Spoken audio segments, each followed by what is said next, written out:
Hello good evening friends. नमस्कार, कैसे हो? आशा करता हूँ आप सब बढ़िया होंगे। आज हम बात करेंगे ब्रिटिश प्रशासनिक नीतियों के बारे में, जिसके अंतर्गत सिविल सेवा, पुलिस सेवा, सैन्य व्यवस्था, न्यायिक व्यवस्था आदि सभी व्यवस्थाओं के बारे में जानेंगे। कैसे के बारे में, पृष्ठभूमि क्या रही इसकी। नंबर 1, बंगाल पर नियंत्रण के पश्चात अन्य भारतीय क्षेत्रों पर धीरे धीरे ब्रिटिश शासन का विस्तार हुआ।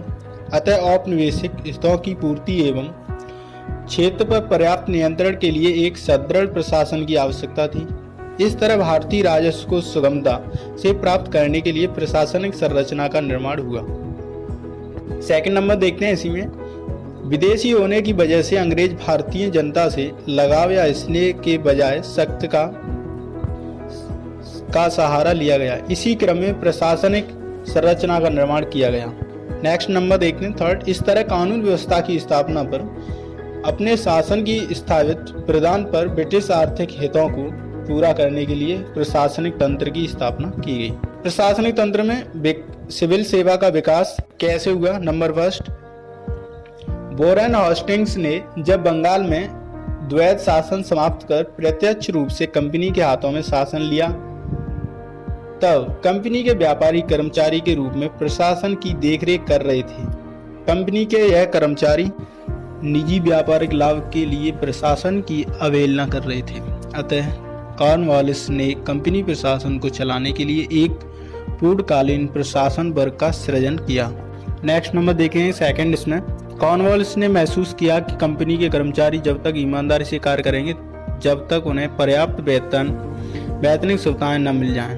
अतः कॉर्नवालिस ने एक सिविल सेवा का गठन किया और जिले के कलेक्टर का वेतन 15,000 मासिक निर्धारित किया तथा कार्य में प्रोत्साहन हेतु कुल राजस्व वसूली का 1% कमीशन देने स्वीकार किया। कॉर्नवालिस ने भ्रष्टाचार रोकने के लिए निम्नलिखित कदम उठाए। कॉर्नवालिस द्वारा उठाए गए कदम, फर्स्ट नंबर, अधिकारियों के वेतन में वृद्धि की। नंबर 2, सरकारी कर्मचारियों के निजी व्यापार पर पूर्णतः प्रतिबंध लगाया। नंबर 3, अधिकारियों द्वारा उपहार आदि लेने पर पूर्ण प्रतिबंध लगाया गया। अगला नंबर है लास्ट, वरिष्ठता के आधार पर तरक्की दिए जाने का प्रावधान लिया। अब देखते हैं थर्ड नंबर, कॉर्नवालिस के समय से ही सिविल सेवा भारतीयों को हतोत्साहित करने वाली रही। वह प्रत्येक भारतीय को भ्रष्ट मानता था, अतः उसने सिविल सेवा का यूरोपीयकरण किया। फोर्थ नंबर देखते हैं इसी में, सिविल सेवकों को प्रशिक्षण देने के लिए लॉर्ड वेलेजली ने 1800 ईस्वी में कोलकाता में फोर्ट विलियम कॉलेज की स्थापना की।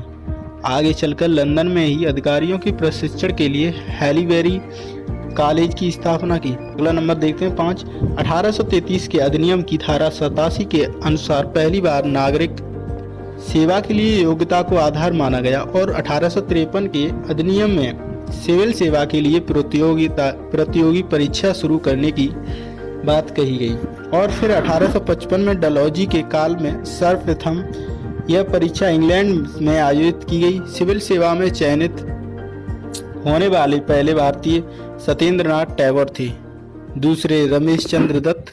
आगे देखते हैं नंबर 6, लॉर्ड लिटिन के काल में भारतीयों को सिविल सेवा से बाहर करने के लिए सिविल सेवा परीक्षा में अधिकतम उम्र सीमा को घटाकर 19 वर्ष कर दिया गया। 7वां नंबर देखते हैं, इन सिविल सेवाओं को अनुबंध सिविल सेवा भी कहते हैं, जिनका तात्पर्य था कि अधिकारी ब्रिटिश सेवा के लिए अनुबंधित कर दिए जाते थे। लैटिन ने एक वैधानिक सिविल सेवा की योजना प्रस्तुत की, जिसके अनुसार प्रशासन के 1.6 अनुबंधन पर उच्च कुल के भारतीयों से भरे जाते थे, किंतु यह योजना असफल रही, अतः इसे समाप्त कर दिया गया। अब देखते हैं 8 नंबर, 1919 के अधिनियम के तहत एक लोक सेवा आयोग गठित करने की बात कही गई और फिर 1922 में भारत एवं लंदन में साथ परीक्षा आयोजित की गई। अब देखते हैं मूल्यांकन नंबर फर्स्ट, ब्रिटिश शासन की मजबूती के लिए सिविल सेवा अत्यंत कुशल सिद्ध हुई। नीति निर्माण में इनकी भूमिका रही। ईमानदारी, कठिन परिश्रम एवं स्वतंत्र कार्य करने की परंपरा का इनमें विकास हुआ। अपने इन्हीं गुणों के कारण गुणों के कारण औपनिवेशिक काल में इसने ब्रिटिश हितों को पूरा किया। इसी संदर्भ में सिविल सेवा को ब्रिटिश साम्राज्य का स्वामित्व ढांचा कहा गया। आज यही सिविल सेवा अपने परिवर्तन स्वरूप के साथ लोक सेवा के रूप में एक कल्याणकारी राज्य की अवधारणा को लागू करने में भूमिका निभा रही है। इसके नकारात्मक पहलू क्या रहे? सिविल सेवा के ब्रिटिश साम्राज्यवाद के हित में भारतीयों का दमन किया गया। औपनिवेशिक काल में यह अधिकारी वर्ग उस मानवीय संवेदना से रहित था जो एक प्रशासन के लिए महत्वपूर्ण गुण माना जाता है। अब तक बात की हमने सिविल सेवा के बारे में, अब देखते हैं पुलिस सेवा के बारे में। नंबर फर्स्ट, कॉर्नवालिस भारत में भी पुलिस सेवा का भी जनक माना जाता है। इसने जिले में पुलिस अधीक्षक की नियुक्ति की और जिले को अनेक पुलिस चौकियों में बांटकर दरोगा की भी नियुक्ति की। अगला नंबर है 1860 में पुलिस आयोग की सिफारिश से भारतीय पुलिस अधिनियम 1861 बना, जिसके अंतर्गत कहा गया कि पुलिस महानिदेशक प्रांत के पुलिस विभाग का प्रमुख होगा। साथ ही पुलिस विभाग को सख्त संपन्न बनाने के लिए व्यापक अधिकारी प्रदान किए गए, जिसमें आशंका के आधार पर किसी को गिरफ्तार करना भी शामिल था। अगला नंबर देखते हैं, थर्ड नंबर। करजन के काल में 1902 में फ्रेजर की अध्यक्षता में एक पुलिस आयोग का गठन हुआ, जिसकी सिफारिश में एक गुप्तचर व्यवस्था भी शुरुआत की। अब बात करते हैं सैन्य व्यवस्था के बारे में। सैन्य व्यवस्था में दो प्रकार के सैन्य थे, एक यूरोपीय सैनिक और एक भारतीय सैनिक। दो प्रकार के सैनिक थे इसमें। तो नंबर फर्स्ट, भारत में ब्रिटिश सेना का जनक मेजर स्ट्रेंजर लॉरेंस को माना जाता है, जिसने 1848 में मद्रास में भारतीय सैनिकों को एक छोटी टुकड़ी का गठन किया था। ब्रिटिश सैन्य संगठन का उद्देश्य क्या था? नंबर फर्स्ट, भारतीय शक्तियों को जीतना। नंबर दो, आंतरिक विद्रोह से ब्रिटिश राज्य की सुरक्षा करना।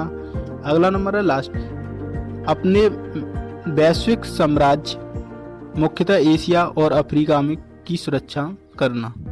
अब बात कर लेते हैं ब्रिटिश न्यायिक व्यवस्था। उद्देश्य क्या रहे इसके?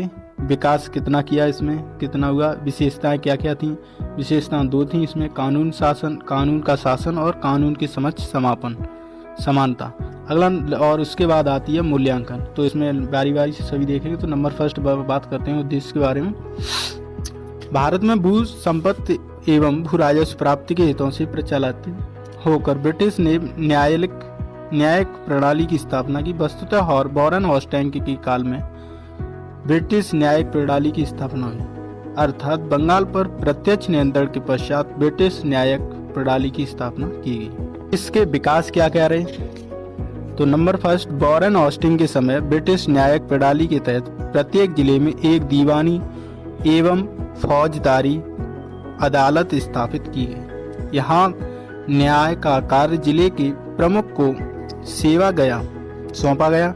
दीवानी अदालतों में हिंदुओं के लिए हिंदू कानून और मुस्लिमों के लिए मुस्लिम कानून होता था। जिला फौजदारी आंदोलन में मुस्लिम कानून लागू होता था। अगला नंबर देखते हैं इसमें 1773 के रेगुलेटिंग एक्ट के तहत कलकत्ता में एक सुप्रीम कोर्ट की स्थापना की गई और एलिजा एमपी को मुख्य न्यायाधीश बनाया गया। इसके अधिकार क्षेत्र में कलकत्ता में रहने वाले सभी अंग्रेज एवं भारतीय आते थे। यदि किसी मामले में दोनों पक्षों में सहमत हो तो कलकत्ता के बाहर के मुकदमों की सुनवाई भी सुप्रीम कोर्ट में की जा सकती थी और यह ब्रिटिश कानून लागू होते थे। अब देखें नंबर थर्ड, कॉर्नवालिस के समय 1793 में कॉर्नवालिस कोड लागू हुआ, जो शक्ति के पृथक्करण सिद्धांत पर आधारित था, जिसके तहत कर एवं न्याय प्रशासन अलग कर दिया गया। कलेक्टर से न्यायिक शक्तियां लेकर उसे केवल राजस्व संबंधी अधिकारी दिया गया।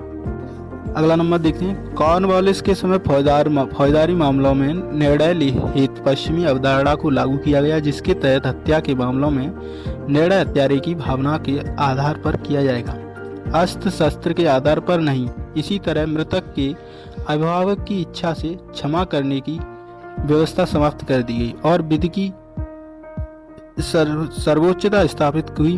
कॉर्नवालिस को अपने न्यायिक सुधारों में विलियम जेम्स को सहयोग मिला था। अगला नंबर देखते हैं, विलियम बैटिक के समय हुए न्यायिक सुधारों पर उपयोगितावादी विचारधारा का प्रभाव देखा जा सकता है। इस क्रम में बैटिक ने दंड विधान की कठोरता कम की और अपराधियों को कोड़े लगाने वाले समाप्त किए।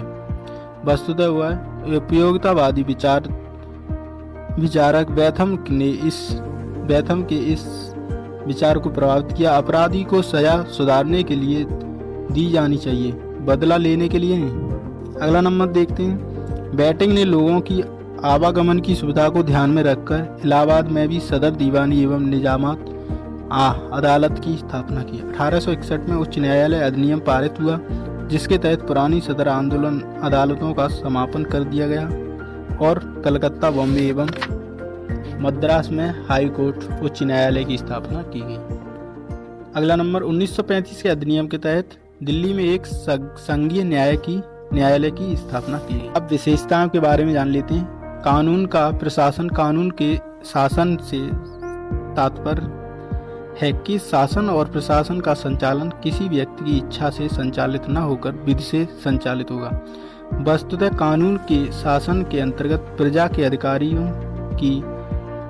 अधिकारों की व्यवस्था होती है और व्यक्ति की सुरक्षा एवं स्वतंत्रता की गारंटी होती है। किंतु व्यावहारिक रूप से भारत में कानून का शासन नहीं था, क्योंकि कानून का निर्माण भारतीय जनता द्वारा नहीं बल्कि स्वदेशी शासकों द्वारा हो रहा था। अतः अंग्रेजों की इच्छा ही कानून थी। इस तरह कानून का शासन भी औपनिवेशिक ढांचे के अंतर्गत था। सेकंड नंबर बात करते हैं कानून के समक्ष समानता। इसका तात्पर्य है कि कानून के समक्ष सभी मनुष्य समान हैं, जाति, धर्म, जन्म के आधार पर कोई भेदभाव नहीं होगा। किंतु व्यावहारिक रूप से यह अवधारणा भी लागू नहीं की गई, क्योंकि यूरोपियों के लिए अलग से अदालत मौजूद थी। वस्तुतः इस न्यायिक प्रणाली में भी रंगभेद हुआ था। रिपन के काल में इल्बर्ट विल विवाद भी सामने आया। इल्बर्ट विल के तहत भारतीयों को भी यूरोपियों का मुकदमा सुनने का अधिकार दिया गया। अतः अंग्रेज ने इसका विरोध किया, जिसे श्वेत विद्रोह भी कहा जाता है। इस विरोध के कारण इल्बर्ट बिल वापस ले लिया गया, जो न्यायिक व्यवस्था में रंगभेद को सूचित करता है। यह न्यायिक प्रणाली इस दृष्टि से भी भेदभावपूर्ण थी कि यह महंगी, विलंबकारी और सामान्य जन की पहुंच से बहुत दूर थी। तो निष्कर्ष क्या रहे? निष्कर्ष देख लेते हैं। इस तरह सैद्धांतिक दृष्टिकोण से यहाँ कानून का शासन चाहे कहा जाए, किंतु व्यावहारिक दृष्टि से अंग्रेजों का ही शासन था। तो बस इस लेसन में समाप्ति होती है। वीडियो को अच्छी तरह देखकर याद करें और चैनल को सब्सक्राइब करें प्लीज़।